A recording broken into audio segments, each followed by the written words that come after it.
En ce qui concerne l'histoire de cet instrument, je n'ai pas connu l'orgue d'origine qui se trouvait derrière la façade de Victor Horta, qui était contemporain quelque part du Palais des Beaux-Arts, de cette salle Henri Leboeuf.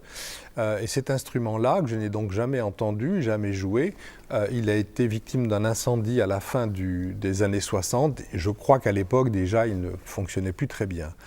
Toujours est-il que quand j'ai été invité à donner les premiers concerts ici comme organiste au Palais des Beaux-Arts, au milieu des années 70, c'était sur un orgue que le Palais des Beaux-Arts avait racheté dans une église hollandaise, qui était un tout petit orgue, qui était caché derrière la façade et que l'on jouait là derrière, et qui ne correspondait pas du tout sur le plan sonore à la grandeur de la salle et même du buffet. Moi, je n'y étais pas au tout début, parce que ça remonte quand même aux années 90, je pense. Mais je me souviens d'avoir assisté ici à des essais assez incroyables où il y avait un petit instrument à l'intérieur de ce buffet qui servait juste pour jouer quelques concertos de Handel. On ne pouvait pas faire grand chose dessus. Avec le centre de recherche de Liège, on avait fait des essais pour enregistrer certains sons de l'orgue et puis les diffuser avec des haut-parleurs qui étaient placés un peu partout dans le buffet. Et je me souviens qu'il y avait des facteurs d'orgue qui étaient là, très curieux.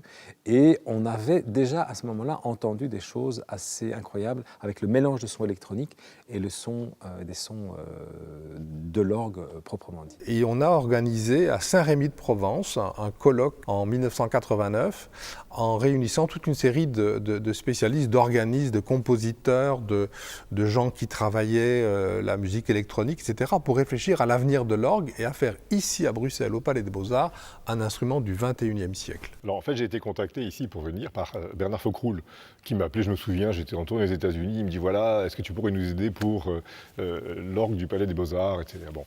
Et je dis oui, je veux bien, mais mes compétences sont quand même limitées en la matière, et je pense que ce serait bien qu'on soit une équipe assez cohérente pour pouvoir arranger le projet au mieux.